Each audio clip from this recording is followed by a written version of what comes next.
La tablée des femmes. Bonsoir et bienvenue à la Tablée des femmes, édition Femmes d'influence. Bonsoir, mesdames. Hello. Bonsoir. Yeah. Donc, avec nous avons une femme inspirante qui a décidé de passer son entrevue, venir à la Tablée des femmes, Tracy Perrault, propriétaire de cuisine veloutée. Allô, Salut! Allez les filles! Merci mille fois d'être venue. On veut prendre le temps de savoir comment explique-nous un peu ton parcours pour maintenant tu es devenue propriétaire de cuisine veloutée. J'assume que c'est pas du jour au lendemain. Nope. Donc, explique-nous un peu comment que ça s'est passé pour inspirer d'autres femmes qui voudraient peut-être partir en business un jour. OK. Je vais essayer de faire une histoire moyennement courte. Yes. Mais depuis que je suis jeune, j'ai fait la voie classique. Là, j'étais à l'école primaire, j'étais au secondaire. Ensuite, j'ai été au cégep en graphisme. Par la suite, j'ai continué à l'université à l'UQAM en urbanisme. Mais entre-temps, pendant que j'étais au cégep, ma sœur est tombée enceinte. Elle allait avoir son premier enfant. Donc, j'allais devenir tante pour la première fois. Puis, c'est moi qui organisais le baby shower. Puis, pour faire différent du gâteau haïtien que ma maman fait tout le temps, j'ai décidé de m'occuper des desserts.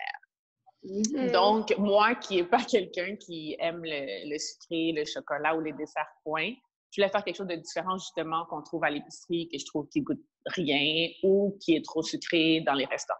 Fait que je me suis dit que j'allais faire des cupcakes. Fait que j'ai fait une belle petite table qui fitait dans la thématique de rose, étant donné que ça allait être une petite fille, les cartons d'invitation, les souvenirs, puis des cupcakes. Puis, c'est vraiment à partir de là que l'aventure a commencé. À ce moment-là, les gens qui sont au baby shower, tout le monde a trouvé ça beau, tout le monde a trouvé ça bon. Puis, une fois de temps en temps, là, on a commencé à me demander « est-ce que tu pourrais faire ça pour le baptême d'un tel, pour la fête de ma mère, blablabla. » Fait que c'est là que l'idée a commencé à me germer dans la tête. Là, je savais que je voulais devenir entrepreneur, mais je ne savais pas du tout ça allait être dans quoi, vraiment pas la pâtisserie, parce que comme je vous dis, moi, j'aimais pas les desserts. J'avais plein d'idées. J'ai un cahier, je l'ai encore, là, avec plusieurs idées de ce que je voulais ouvrir. J'avais vétérinaire, cinéma maison, mon propre cabinet de dentiste, mais jamais la pâtisserie. Mais aujourd'hui, grâce à ma sœur et ma nièce, j'ai ma pâtisserie qui est aussi devenue un service traiteur. Oh, les nièces d'avoir éveillé. Ouais. Je leur dois tout. Surtout que c'est ça, même pendant le confinement, tu fais beaucoup de livraisons.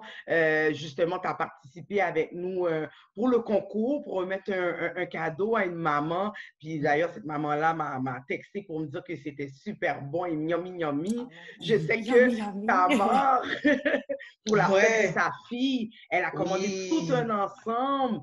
Pour faire des cupcakes. C'était magnifique au moins. C'était vraiment bien. Ouais. Vraiment, félicitations. Puis merci à ta sœur et à ta nièce aussi. Vraiment. Grâce à eux, regarde, on peut tout le monde goûter à tes super desserts. Puis en parlant de tout ça, est-ce qu'il y a d'autres activités que tu fais ou tu as d'autres engagements? Parle-nous un peu de ça. Comme exemple, est-ce qu'il y a des cours de cuisine ou qu'est-ce que tu fais en attendant? D'autres produits services en lien avec la compagnie ou moi en dehors de la compagnie? Qu'est-ce que je fais? Les deux. Les deux. C'est bon. Donc, dans la compagnie, au départ, c'est ça. Ça a commencé juste avec les cupcakes, mais par la suite, avec la demande des clients, il y a eu l'ajout des cupcakes, des biscuits, des beignes, des gâteaux. Donc, table à dessert complète maintenant, donc, peu importe l'événement, peu importe la thématique.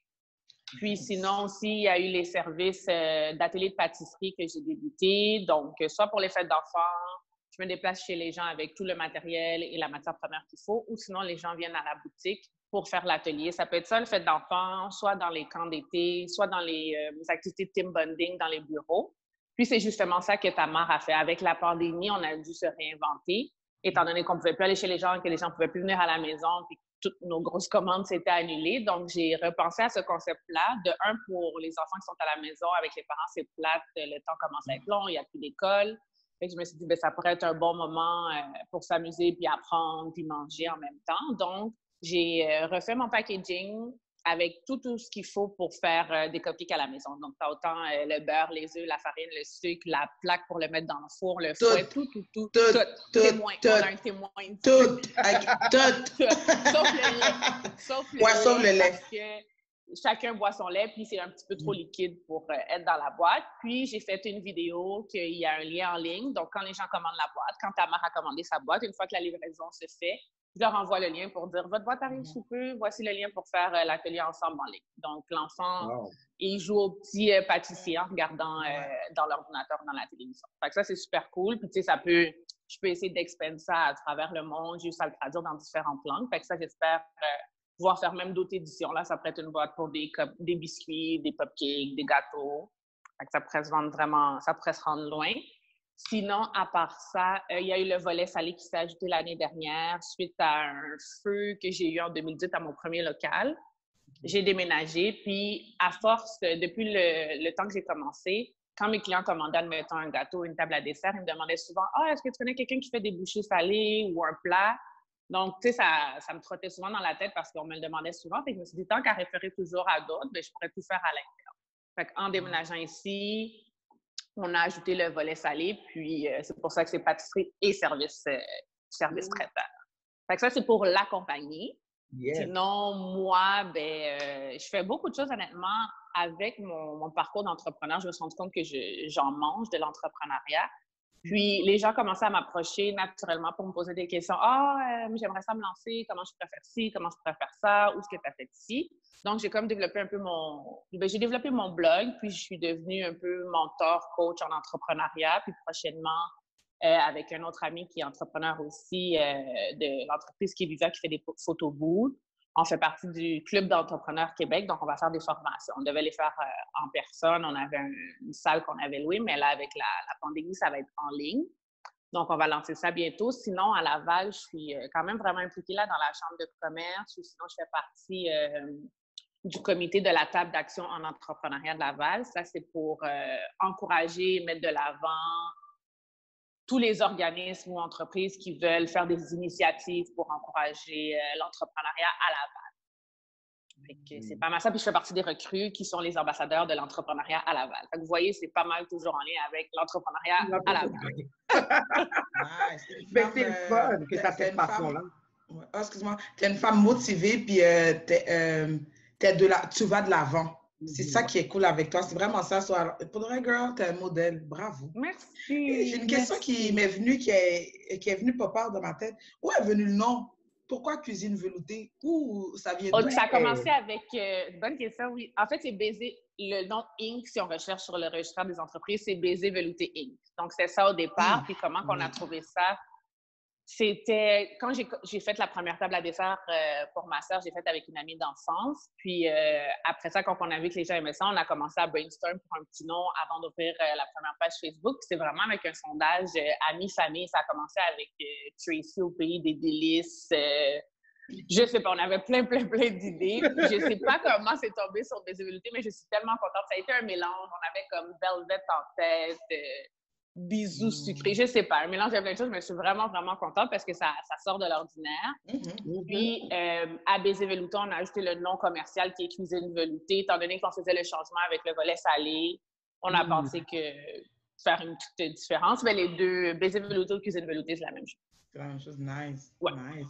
Là, maintenant, tu as expliqué un peu ce que tu faisais en dehors, tes implications en dehors de ton entreprise et à l'interne.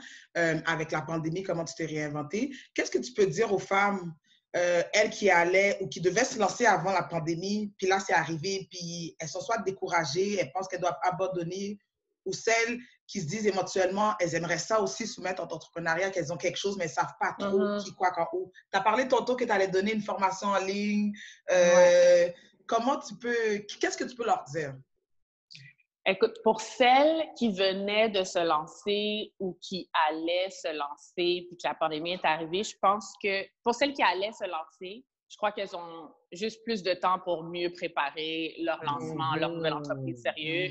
Je crois que c'est un bon moment pour focus là-dessus.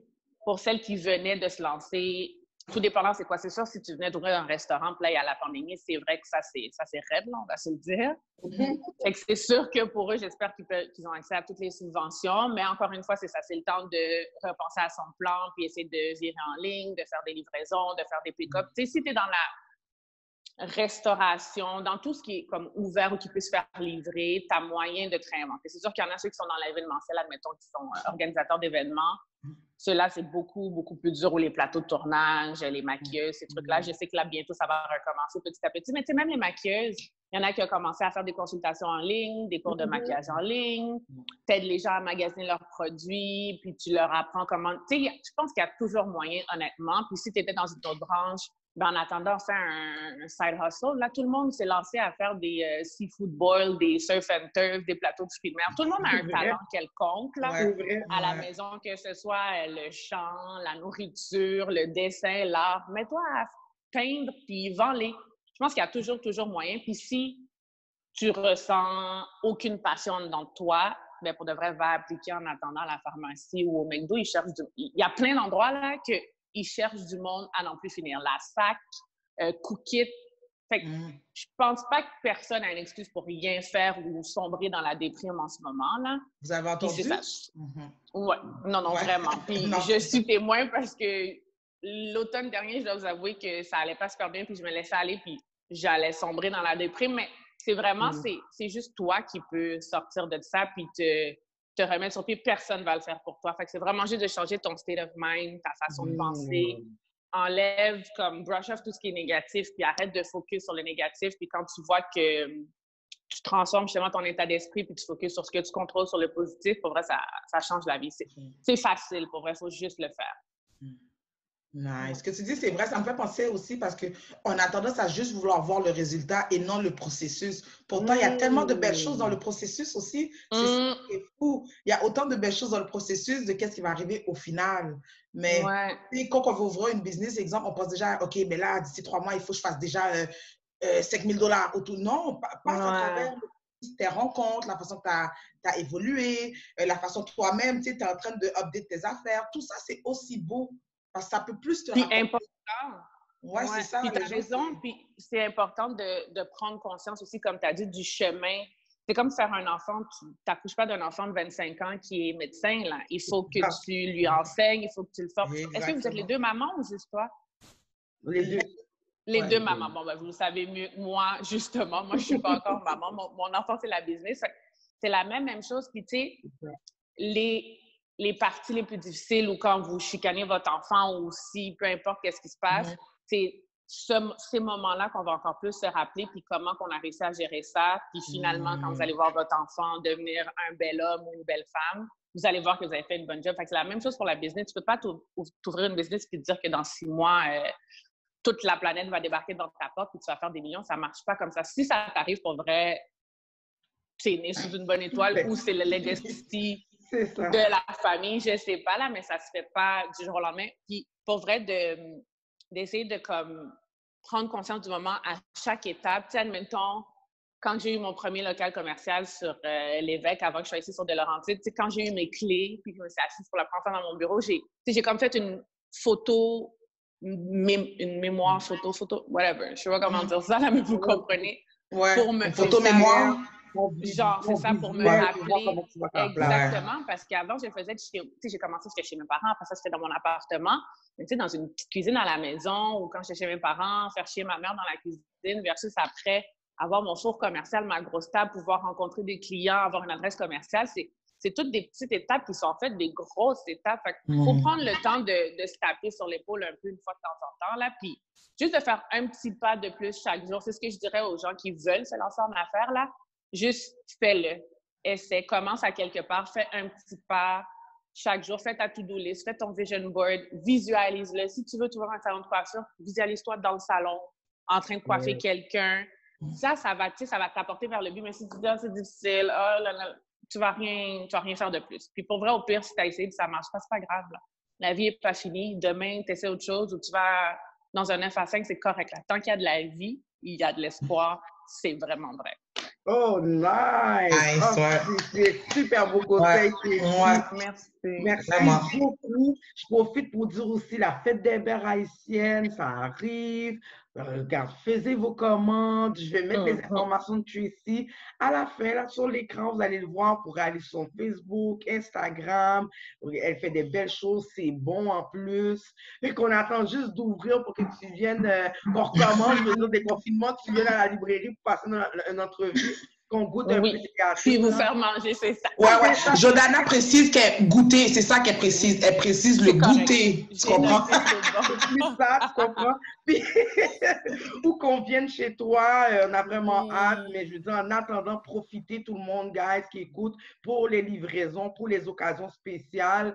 Je pense, tu sais, on parlait de façon individuelle, là, pas enregistrée, puis tu disais même que tu faisais les plus petites portions pour la famille. Tu sais, tu te réajustes à cause de ça, bien sûr. Donc, guys, profitez-en. Toutes les informations sont en bas de l'écran. Tracy, merci encore. Merci à vous.